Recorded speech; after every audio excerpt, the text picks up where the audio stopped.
if you're anxious before the games, that anxiety is creating poor performance. That poor performance is creating frustration. That frustration is leading to an unenjoyment of the sport.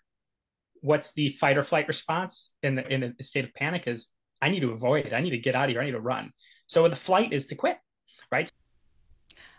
Hey, parents, this is a sporting episode. And if you have a pen, you might want to grab it because there's a lot of great information coming up soon.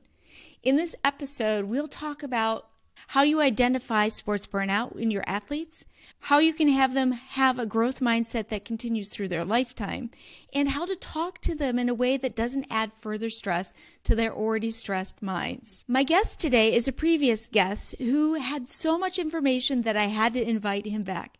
His name is Eric Stevenson. He is a licensed counselor and performance coach who works at Simply Be Counseling. He's worked with individuals all the way from middle school up to the Olympics. His goal is to help people achieve their life and sporting goals with less stress and less anxiety. Let's listen in. In terms of parents or kids, who do you feel experiences the most anxiety during the sports seasons? Wow, that's a heavy question. So, who experiences more anxiety during sports season, the parents or the athletes? So, I'm gonna add on to that question or have a little caveat to it to say I think it depends on the age of the athletes and the level they're at. I think maybe younger athletes, we're going to see a lot of anxiety on the parents, right? Because parents want to make sure their kids are happy, successful, they're on the right teams, they're competing, they're getting better. We get so excited as parents to see our young athletes succeed and have success that the parents, there's a lot of anxiety there about, oh my gosh, are they unhappy or do they enjoy this? Am I pushing them too hard? Am I not pushing them enough? Do I need to provide them more resources? And then you see them out there, and a lot of times for the younger athletes, parents are seeing them fail for the first time in their life. My mom would watch me get ran over on the football field when I'm in second grade. I'm sure she wasn't super maybe thrilled about that at first. And then they're going to see parents also see kids maybe cry or get really upset because they failed or they weren't successful. And I think that's going to create a lot of anxiety for the parents. However, on the flip side, I think when kids get it to middle school, high school, and beyond, they start to take on the burden of the anxiety more, where parents say, hey, you know what, I'm going to try to take a step back or try to just help you as I can, because I think parents learn over time, right? As their kids get older, okay, I let them take the reins, but then kids take on the burden themselves. And that's where perfectionism, anxiety, their peers, how peers view them. Are they going to make these elite teams? Are they going to get a college scholarship? So they start to internalize the anxiety themselves. So the younger athletes, probably the parents are experiencing more of the anxiety. And then it slowly continues. It doesn't go away, right? I know even if your child is 33 years old and they're in the Olympics, I'm sure those parents are still extremely anxious watching them and whatnot. But more than likely, the older athletes are taking on the anxiety themselves. And then what are some of the biggest hesitations that kids have in actually becoming athletes? Do you think there's some hesitation even when they're little? Yes, absolutely. Yes, it's going to be hard to decide, do I want to continue? Do I even want to do this? Because there's so many obstacles and challenges. And I have a lot of clients and conversations that I see where clients are asking me or asking themselves, I don't know if I want to continue. I don't know if this is for me or if this will be worth it in the end. And I think that's the bigger picture of what we're going to talk about today and athletes and sports and the human aspect is, well, if there's nothing, if I don't see myself succeeding, or if I think this will be too hard, is a squeeze worth the juice in a sense, right? Is it really what I want to do? And there's so much failure in sports. There's so much adversity in sports. There's so much uncertainty in sports that a lot of times younger athletes are not willing to take those risks because everybody, but especially youth today, they want certainty and guarantee, right? They want to know if I'm going to study for this test, then I better get an A, right? If I'm gonna go put in this practice time, then I better perform, right? And unfortunately, with school or with sports, a lot of other things, hard work and doing the right things is great, but there just isn't that guarantee. Just is never a given. That makes a lot of sense. And I think it's interesting too. There was a stat that we found that said 70% of the kids who start off in sports end up quitting before they even get into middle school. And there's a question in my mind right away of what's going on? Why is this happening? Is this a mental thing where it's a reason mentally that they're quitting, physically? What's going on? You had any insights to that? Yeah. That's an alarming stat, right? I've heard that one as well and seen that and talked about it. And 70%, right? And whoa, like why are our youth athletes quitting? Like what's actually happening? Of course, we would say, okay, something's changing, something's different, right? What's changing throughout sports? Our children are not really changing as much, right? They're kids, they want to play, they want to have fun, they want to get along. There's something that's happening through the coaches or parenting perspective that's changing the kids' experiences. So when we research and ask athletes and look at and say, okay, what are the reasons for quitting? Okay, there's a multitude, but some of the reasons are it's no longer fun. There's too much pressure. I didn't get enough playing time. I'm not good at it. I don't enjoy it. My friends stopped playing. So that's five of the top reasons, but there's a few more within there as well. So we look at it and say, okay, first off, we know that sports are increasing in importance, right? Or at least the perceived value of importance from our youth to say, if you're 7, 8 years old, it's just go play, have fun, let's get some ice cream after the game. Where now, as I was talking about earlier before we jumped on, is now they're 7 and 8-year-old national teams and they travel around the country and the parents are paying thousands of dollars for uniforms and coaches. And there's this belief or perception that the more serious that we take this or the more important we make this, we're setting our athletes up for a brighter future when in fact it's probably doing the opposite, which is really hard to understand. It's like when we look at growth and development over athletes, a lot of it is about you got to enjoy the game. Like that's number one. You're not going to get better at a sport if you don't love it intrinsically, right? Parents can push their kids to practice, try hard, this and that. But when I talk to my college athletes and they're putting in 20 to 30 hours of practice, I'm sorry, but if you're not intrinsically motivated for your sport, you're not doing that. Like you are going to do the bare minimum and that's it. So kids are quitting sports, right? Because there's too much pressure, right? It says this isn't fun. And we talk about performance anxiety all the time in the mental game and say, wow, like mom and dad and or coach are making this tournament a really big deal. Then maybe I should make it a big deal. And when they take on that burden, that creates a lot of anxiety. And then now they're trying to perform with loads of anxiety. More than likely, they probably won't perform that well. And when they don't perform well, they get angry, they get frustrated, they get down. And when we have youth who haven't really regulated their emotions yet or really understood them that well, if you're anxious before the games, that anxiety is creating poor performance. That poor performance is creating frustration. That frustration is leading to an unenjoyment of the sport.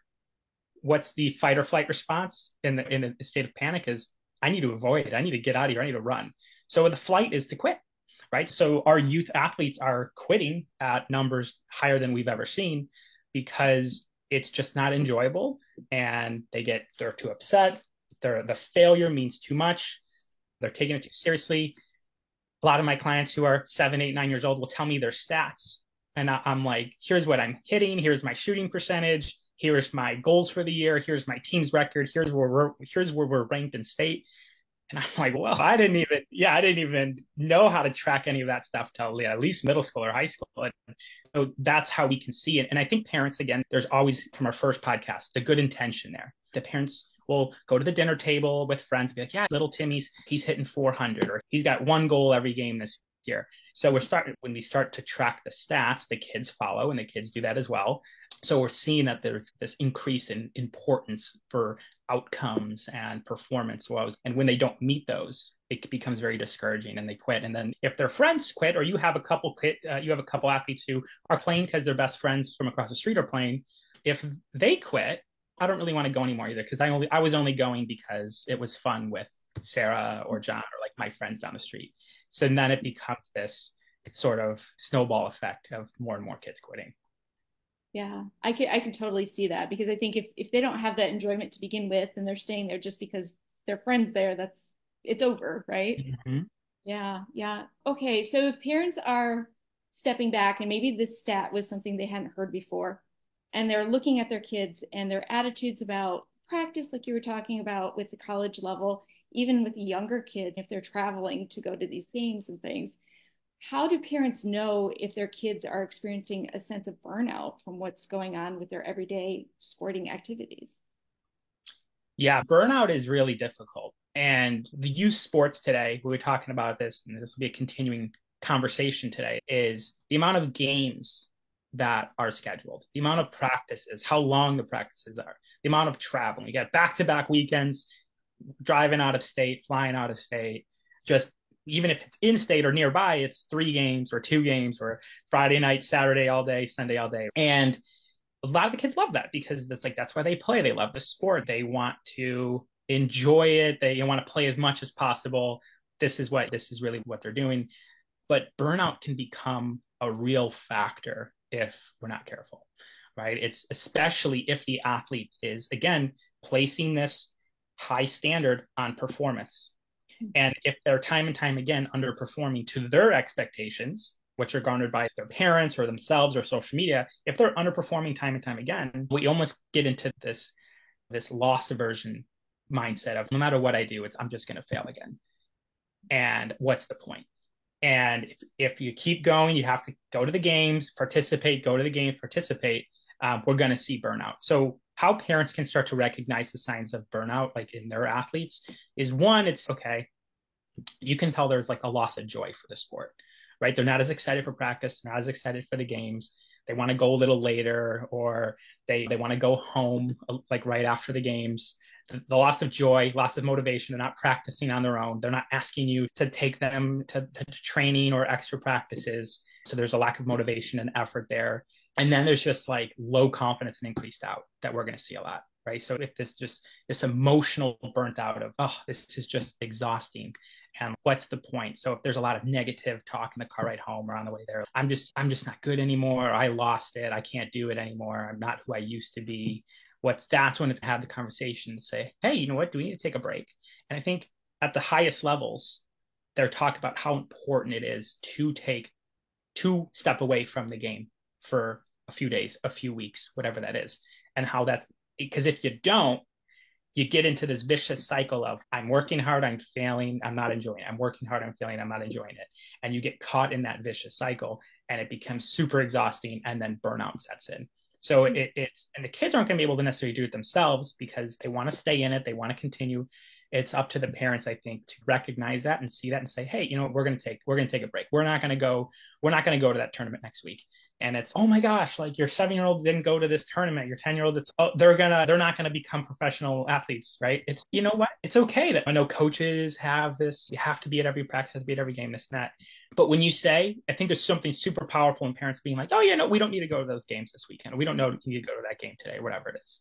You're conditioning now with your kid that this sports are great, but they're not the most important thing in the world. We don't need to set our life to the side and put sports at the top, right?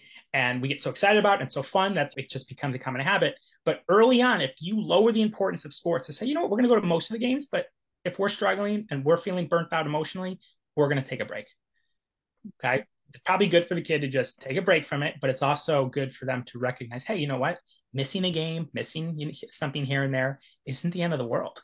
And it's okay because there's sports aren't like the most important thing. And in the long run, now the child will start to realize, okay, it's not that serious, and it can help them take pressure off themselves and hopefully rejuvenate their motivation back. Eric, that is like such a huge piece. I hope people are really listening to that because that is, I think, when you enter in, especially into the more competitive sports where you are in those upper levels or even in high school levels, sometimes there's just such a commitment to the team and the process, and that's a lot of the pressure, right?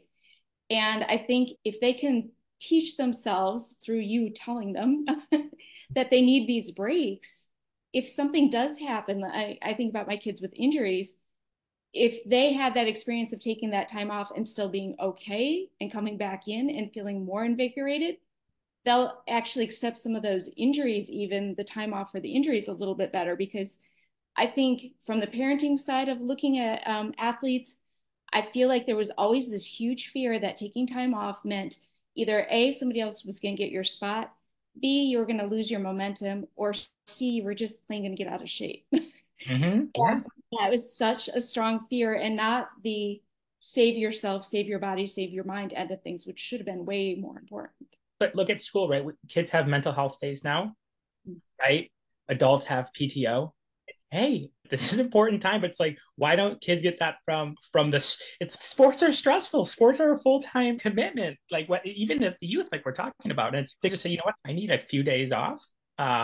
In the long run, it's good. It's good for the mind. It's good for the body. It's good for the soul, and it helps them remember and reevaluate. Say, oh yeah, you know what? Okay, I do love this sport. It is hard, but I do miss playing it, no matter how good or bad I do.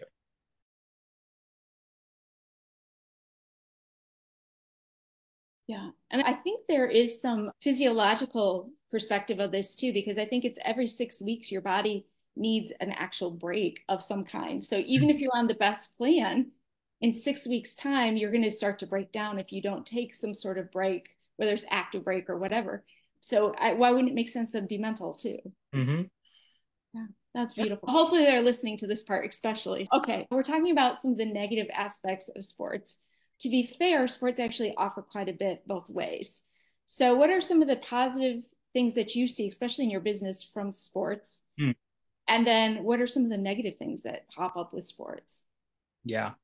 Yeah, I think all in all, sports is going to have way more positives than negatives. I think that's what we're going to see. We always encourage, whether your kid's an athlete or they're into video games, or doesn't really matter. It's, of course, that youth, like you're going to get the kids that naturally, gravitate towards being really good. And then some kids who are just like, this isn't for me, whatever. But I think at least definitely at least starting it, whether that's soccer or t-ball, swimming, whatever that sport is, there's so many valuable lessons, physically and mentally, whether that's physical health, right, staying fit, exercising, right. It doesn't matter how much of an athlete you are. These are things that the medical field strongly suggests that we do, right? We stay active, right? So it's good to continue that lifestyle through adulthood. There's so many benefits, and the bigger the benefits I see, other than, I'm not going to get into the obvious ones of like health and fitness, like those everybody knows, but if we're looking at that more mental benefits that we're going to see in athletes, I think the first place that I'm going to start is athletes, or being an athlete or playing sports is a really good breeding ground for creating mental toughness, because at the end of the day, being resilient and becoming mentally tough is through the experience of adversity. And parents can save their kids a lot through school, through neighbors that they're fighting with, through they don't like things they don't want to, they avoid. When a kid is inside the white lines and mom and dad's on the sideline, there's not a whole lot of saving that can be done. You're just held back and you become helpless, and the kid has to essentially figure it out on their own. Why am I not playing well? Why is this person being mean to me? Why is my coach not playing me? This, whatever it might be. Why are we losing? What's going on? It's a great place for athletes to learn about themselves, to think, okay, I'm capable. I'm able to do hard things. I'm able to fight through adversity. It's not that I always need to rely on mom and dad, or I need to rely on others, or whatever it is. It's sports. At the end of the day, you can't really make excuses. You can't really get rescued at all. It's you either sink or swim. And I think a lot of times athletes become really resilient. And I think we can see those mindsets even out after high school or college. And when I was interviewing for jobs after college baseball, all the interviewers were all like, oh, we love athletes. Like, we love athletes. Like, they have great mindsets. They can handle tough things and stuff like that. And I didn't really get it at first, but now I can kind of see like why a lot of, whether they were just saying that, but I think there's definitely a ton of positives mentally. I think teamwork is a huge one, right? Being able to say, hey, you know what, you're going to have to work with people that maybe we don't like, right? You're going to have to figure out a way to bond, to get along, to make it work, to come to some sort of agreement for the benefit of the bigger team, right? For the bigger picture. So I think resiliency is good, teamwork is good. And then I think that there's this confidence that comes with it as well, right? When we do achieve hard things, right, it builds the self-esteem and self-belief. And I think when an athlete's been working really hard for something, they're trying a new skill, or they get that first backflip for the first time, or they run a little bit faster. It gives them this self-efficacy. Wow, I can do this. I can do hard things. And it creates this confidence, which kind of blends out into other aspects of their life, whether that's with friends or approaching friends or taking on new challenges in the classroom or just in life, are definitely some of the positives. The negatives, right? This one I had to think a little bit on, but I like this. I like this one. So what are the negatives of sports? Okay. And the first place that I started to say, okay, there is such thing, believe it or not, as being too competitive. Learning to be competitive is great, right? That competitive by nature is going to help youth athletes be very successful later on in life, right? Wanting to compete, that's what our world is about. But what happens when we're starting to be too competitive, right? We see it in professional sports, the Olympics, stuff like that, is we start to cut corners. Cheating starts to take place, right? So obviously at the highest levels, that's steroids, that's drug doping, that's little like putting oil somewhere, whatever it is, that their equipment, cars, like it happens is you look for the edge over your competition. And at the younger youth sports is cheating, right? Lying about their golf score. Oh, I got a 5 when they actually got a 7, right? Or lying about how they're performing to their friends, or they're starting to cut corners because, again, there's too competitive and they identify too much with the outcome and how people perceive them, that it's hard to play by the rules and admit that I just wasn't good enough. So the ego says the risk is worth it. Like you might as well try to cheat or lie so that others can see you in a brighter light. So I think being too competitive can be definitely a negative. Comparison can also be a negative. I think that's to the more severe ends. We might see athletes who develop eating disorders, let's say, because they're so into like their body, what they weigh, how that compares to the peers on their team. They need to look a certain way to perform a certain way. And then self-image and ego can really be destroyed if we're comparing ourselves too strongly to our peers and what they're able to do versus what I'm able to do. When I try to help my athletes say, look, we're all at different levels at different times. And we're always attracted to what can they do that I can't do. But it's more than likely there's other athletes looking at you that says you're able to do something that they're jealous of.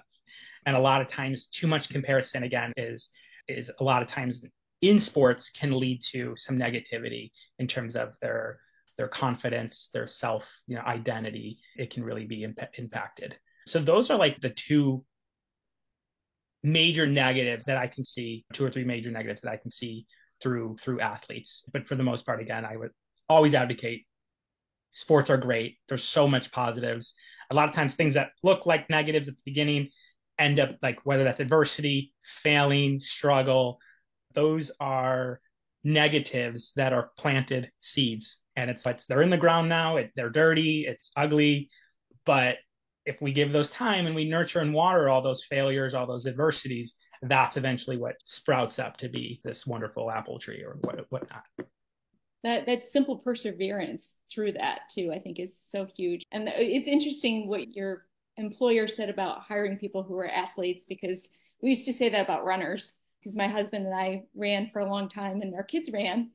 And we would try to take whatever that failure was and turn it into a positive. And, oh, but you did it. You overcame it. You got to this point. So I think that all fits really well. And I'm biased, but ultimately, if they can be in a sport of some kind and see growth, that growth mindset and that resiliency are huge later in life. So what about you've got a child or an athlete who started off, let's go back to that 7-year-old who is just sailing along, doing really well. And then the next year they're doing okay, really okay. And then the next year they're not doing as great, not doing as great. What would you say to that child? And what do you think is going on for them? Because their performance is, instead of improving, is regressing. And it might just be the comparison again, but what would you say? Yeah. So again, I like to answer questions, right? Looking at all the factors of it. Okay. So when I read this question, when you let me know the question, I was like, okay, there can be a lot of factors that play in here. I think the first place to start, and try to look at the most objective of reasons as possible. Let's not dive too deeply into it. And we say in psychology and counseling, let's say, hey, let's look at how are we eating, how are we sleeping, how's our relationships. Let's look at the things that we can measure and see on the outside, because those will probably have a massive impact. So that's where I usually start. So there it started out, okay, an athlete who is falling off a little bit, right? They're not the superstar anymore. So I'm thinking about all of the past clients that I've had, all the past experiences and readings that I've done, and say, okay, the first place I'm going to start, the most objective one, is puberty, right? Wow, like our body is changing for guys and girls. So I might have a gymnast who is small, petite, has total body control. She's really good at her competitions. She starts puberty, right? Starts to different. She gets taller, limbs differently, puts on some more healthy weight naturally. And so I can't do those same skills I did last year, the year before. And there's some confusion. What's wrong with me? What's going on? What's good? And there's a fit, right? There's a book that's like, they always talk about fit. It's tall people typically gravitate towards basketball, right? Certain people look like runners, etc. Obviously, we know if the body changes drastically over time or quickly, it's really unrealistic to expect them to perform the same that they did the year before, or maybe 2 years before, because they're a lot taller, they're a lot different.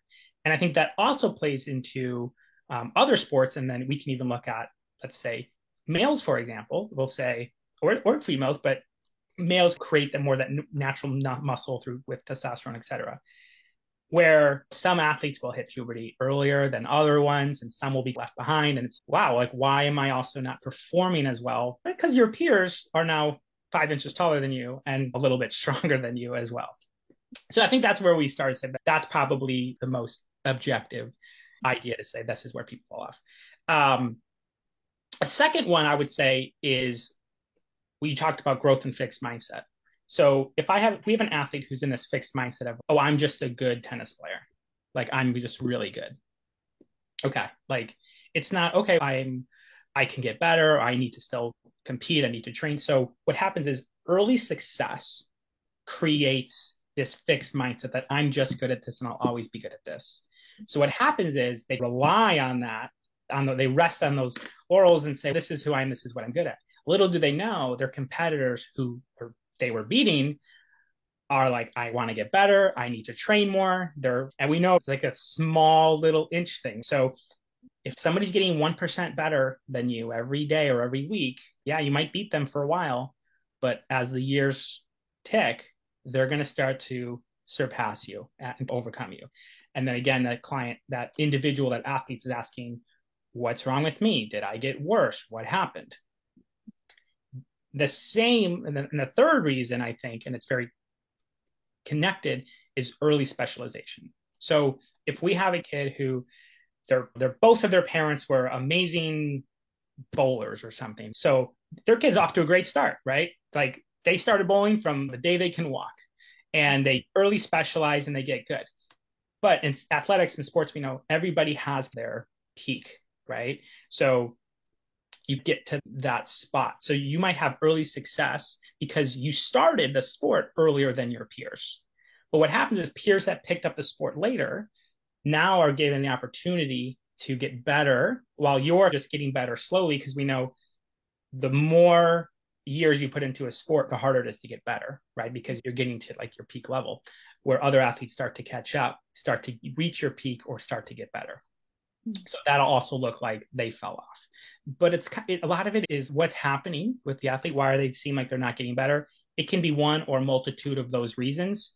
And I think like even just a lack of training and effort can be the culprit at times as well. If it's maybe they're not really as enjoying it as much, they don't have that intrinsic motivation. They're just doing the sport because mom or dad wanted them to, or because they were good at it and people complimented them for it. But outside of getting external validation from parents and friends, they don't really care for it. And that'll work. But eventually, those intrinsically motivated athletes who love it and put in the work and want to practice on their own, they're more than likely going to pass you at some point.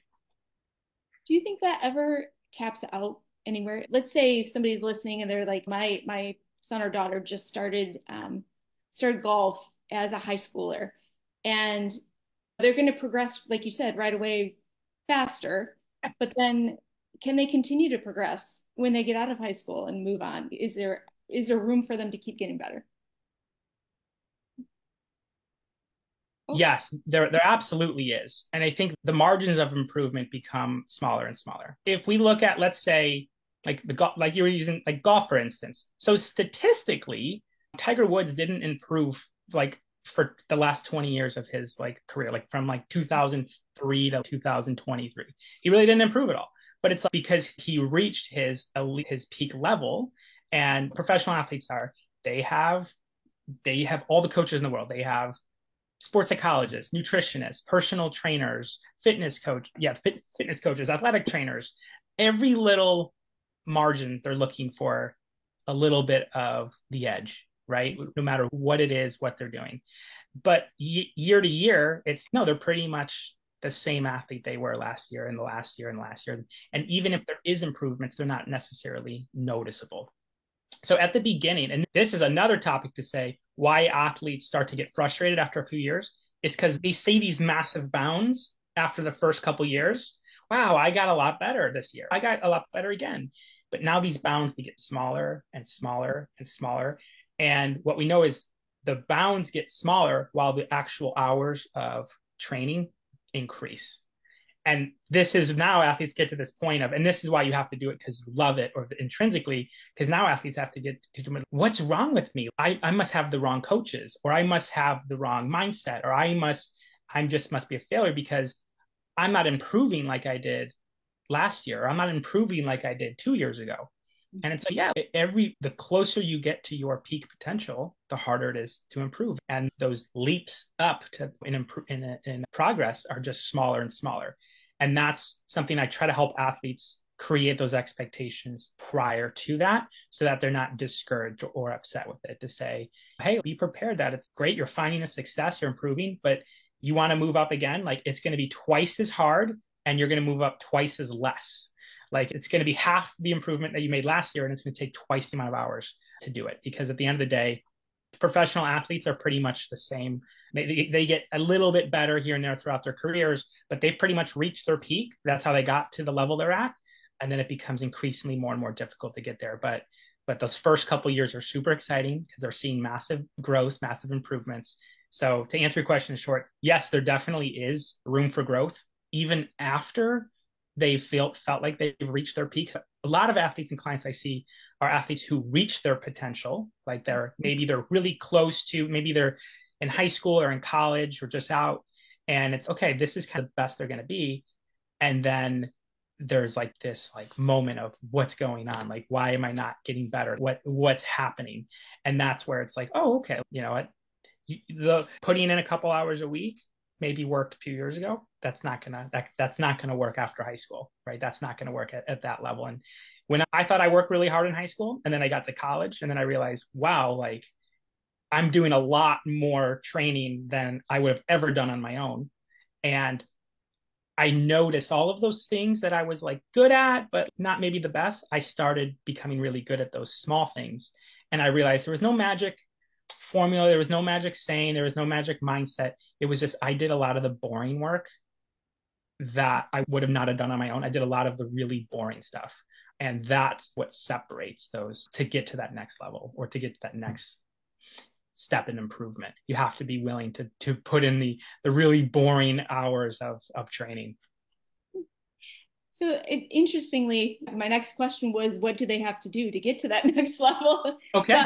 But I think the other thing that I think about too is what is it that they have to face obstacles wise? So obviously, like that reality that they're not going to improve, because I have heard so many kids say, I'm going to college so that I get better at soccer. I want to be a faster runner. I'm going to college to be a faster runner. So it's really interesting to hear that minor improvement there. But as far as their attitudes, their behaviors, what are things that become obstacles when they shift from a high school level into, let's say, a college level or even younger? There's still differences. Absolutely. So increasing level of play is always a difficult step to take for athletes.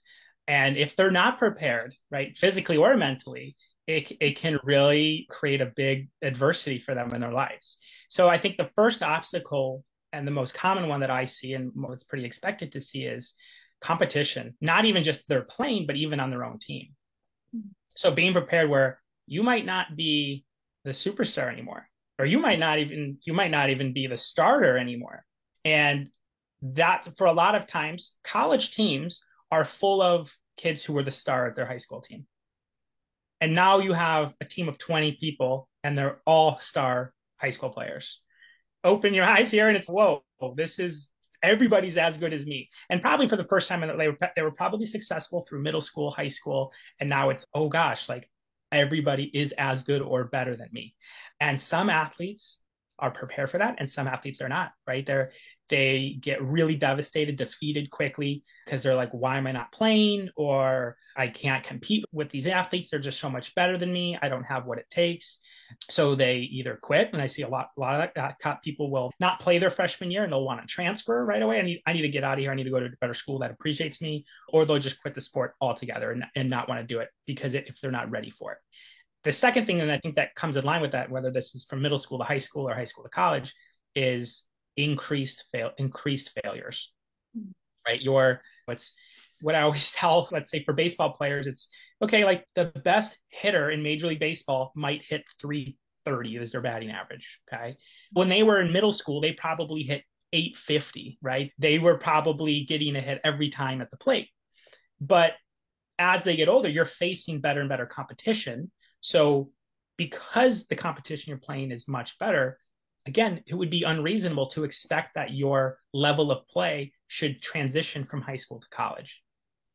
It shouldn't. Everybody level. The pitchers are going to give it more hits. The hitters are going to hit the ball less. You're going to score less points. You're not going to dominate as much as you might have, because the gaps between the level of play and each competitor gets smaller and smaller. And that's why it's so rare, even for a professional athlete, to be way above and beyond their level of play and peers. Increased failure, and again, if we have a perfectionist or an athlete who's relying on their identity and success to validate them, they might not sit well with that, knowing that, wow, this next level of high school or college, I'm failing a lot. Is something wrong with me? Am I not as good as I thought? What's going on? And there's a lot of like uncertainty there. And then again, that's going to create more doubt, more uncertainty, potentially less enjoyment. So if they're not prepared for those obstacles mentally, getting to that next level, they're going to struggle, right? It's going to be difficult. And this is when panic takes over and they start changing everything. If they don't run from it and quit or try to change schools, they'll be like, I need new coaching, or I need more lessons, or I need to find a different way out. When it's back to your last question. It's actually, no, you need to recognize that the seniors in college have been doing that boring, difficult work for 4 years, and you haven't, and you just started, right? They were maybe as talented as you when you were a freshman, but just they have the mindset, they understand the game better. They've done the boring work for 4 years, and that's going to give this perception that they are a lot better than you. And it's maybe they are at that point, but the athletes who I see accept that it's going to be hard, that they might not start right away, that they're going to have to earn their spot and say, okay, I'm going to do the boring work.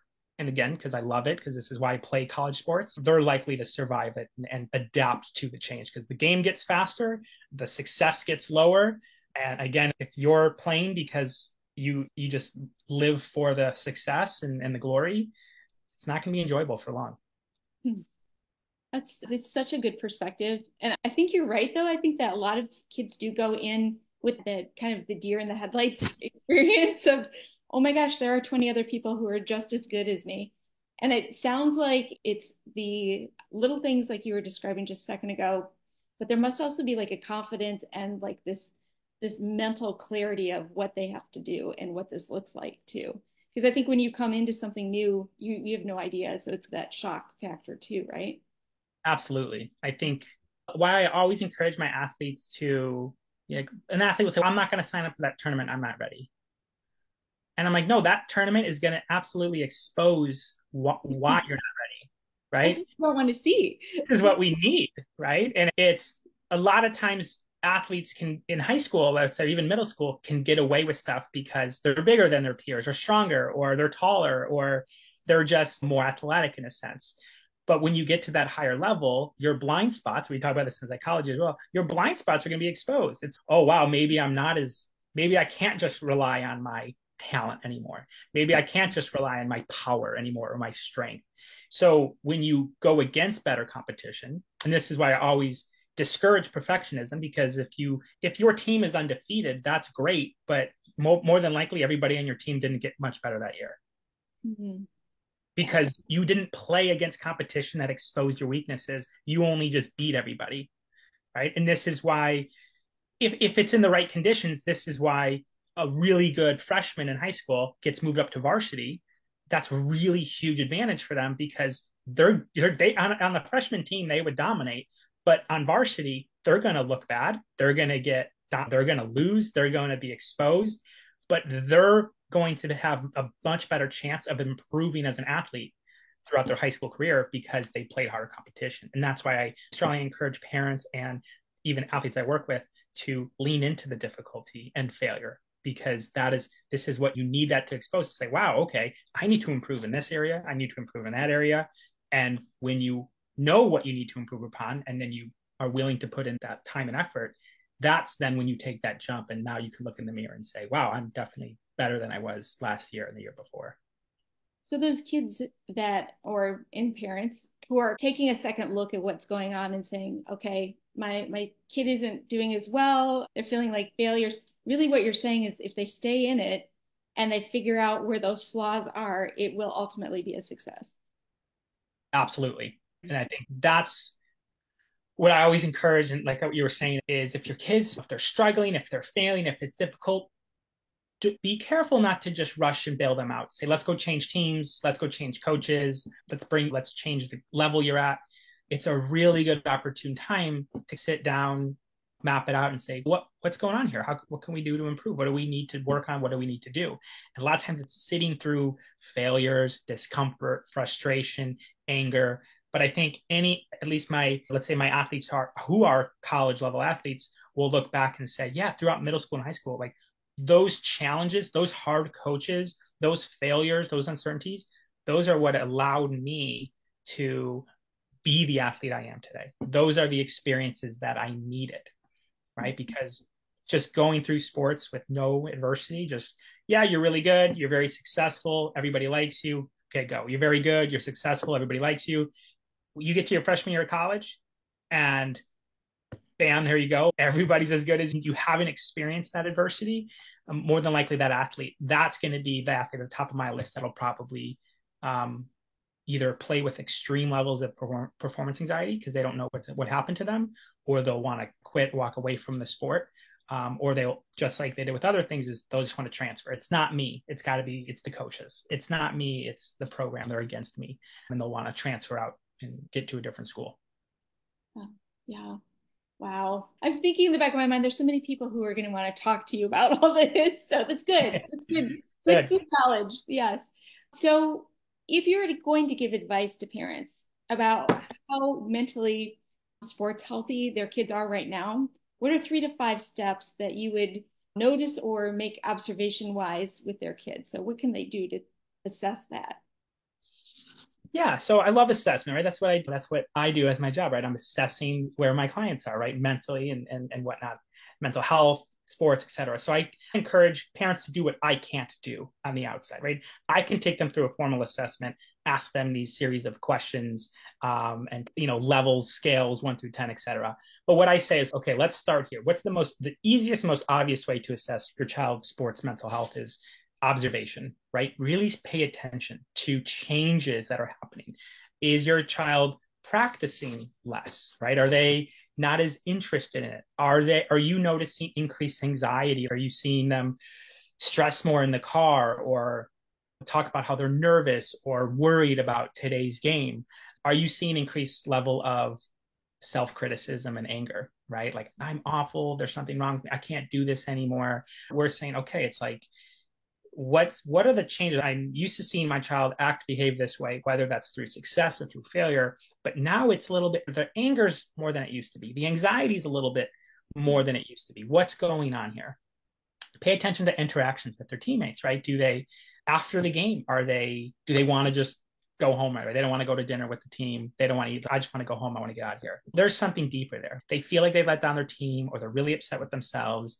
They're anxious to be around their teammates. So they just want to escape. They want to go home, right? These are telltale signs, because athletes are going to fail. Athletes are going to be angry. But if they can accept that and say, you know what, like, it's that didn't go well and I'm disappointed, but yeah, let's go eat dinner with the team, or let's go do this thing after. If it's a break in between games and your athlete isn't around the team, or they're isolating, or they're just their interactions are changing, these are the telltale signs that, like, there might be something going on here about their relationship to the game and to themselves that's maybe deeper rooted than just they're struggling here.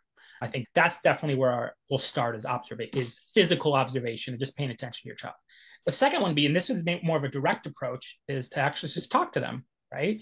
I know a lot of kids are going to be like, I'm fine, it's great, don't worry, right? Like, that's going to happen.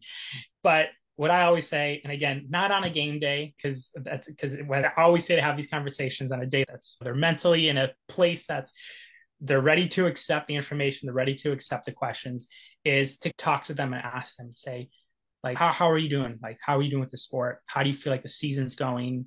What are you getting better at this year? What do you feel like you're still struggling with?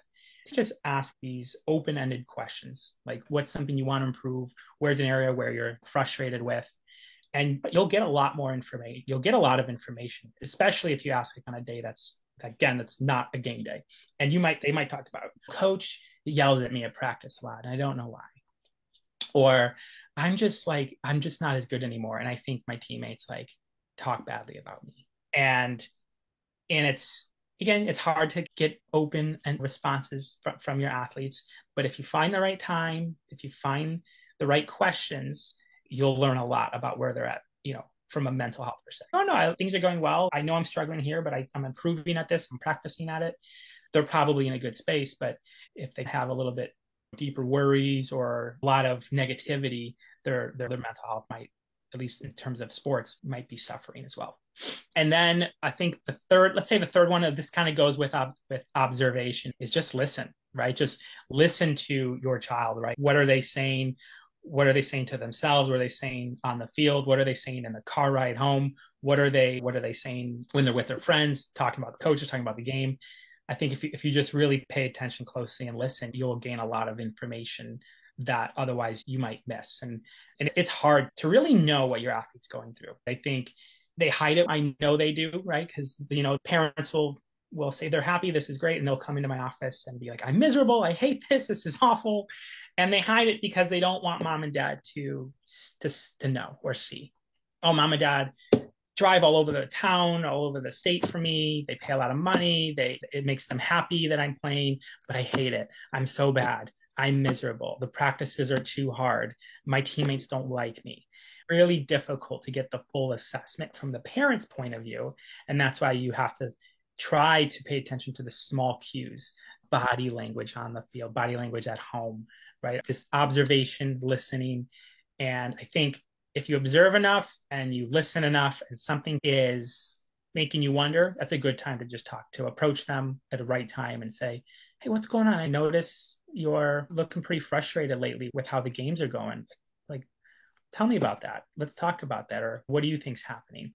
And I think when you approach it in this really non-judgmental, open-ended type of question formatting, hopefully the child's going to be more likely to give you an honest assessment of where they're at mentally. Mm-hmm. They're probably a little nervous to let you down, I bet, too. And I could see our kids doing something like that, where they don't want to tell you that they're really struggling because they know how happy you are for them. So that gets a little tricky. So yeah, that's really good to be able to come at it from a question instead of an assumption that they're gonna take to heart instead. And I think even acknowledging that before you ask the question or while you're asking, to say, hey, I know you might want to do this for me, or I know you think this is why I love you or why I care about you, but it's not. I'm only driving you here because this is what I believe you want. If that's not the case, or if you want to talk about something else, let's do that. But a lot of times, no conversation leads to assumption on the child's part, right? And well, I never told my kid that it's important to me or that I love them no matter what. If you just go to the games and then you get all excited and you wear the team's colors without saying anything, your kid's just going to go. That's what the brain does. It assumes as quickly as possible. It creates these subjective realities and it says, "Oh wow, look at how excited mom or dad are coming to the game and cheering and talking about it to their friends or talking about it in the car ride home. This must be super important to them. Therefore, it has to be important to me as well." And it's go to the game, cheer them on, be an awesome fan, but you have to let them know that it's not why you love them. It's not why you care. You are totally on board to help them through leaving the sport, changing the team, whatever it might be. You have to let them know because, again, they're not going to bring it up on their own and they'll just assume. And a lot of times I'll ask my clients, I go, "Oh, how do you know that? Do you have proof?" And they're just like, "No, I just do. I just know." So a lot of times they'll just know. They'll just have that sense. So I think it's important for the parents to check in with themselves and say they should know that I love them no matter what. So a lot of them don't, unfortunately, and that's the reality. You do have to reestablish and remind them that this isn't why you love them. This isn't. They don't need this validation for you, and that kind of goes back to where we started, which is, hey, taking a break from a weekend tournament, that then reinforces the message. Oh, mom and dad are okay with me missing a game or two. Oh, maybe this isn't everything to them and to us. And in the long run, right, there's tons of benefits for it. That's awesome. Awesome advice. Eric, I just want to thank you because you have so much valuable information. And I know parents are going to want to find you and possibly even talk to you. So, where should they look? What's the best way to get a hold of you? Absolutely. So the company that I work for, the private practice in Illinois, and it's called Simply Be Counseling. So if they just head to that website, it's Simply Be with two E's at the end, like the insect. So Simply Be, and they'll be able to find me under Meet the Team, and I'll have my information, my contact information is on there. So if they want to reach out, ask questions, they can directly email me there. Right, I got my Simply Be email. Yeah, more than happy to help. I do parent sessions as well during the day to help parents guide them with their athletes because I know it can be really tough. And again, I always think it's so vital because I can see an athlete 1 hour a week or 1 hour every 2 weeks, but the parents are with them all the time, right? The parents are with them at every game, at every practice, in the car rides. But if we can get parents to be the mental coaches, that's going to have more of an impact than seeing a mental coach once an hour every few weeks or so. So thank you for having me. As always, I always love doing this. Hopefully there is value for the listeners as well. Oh, this is great material. It's great. Thank you so much, Eric, for your time today. You're very welcome.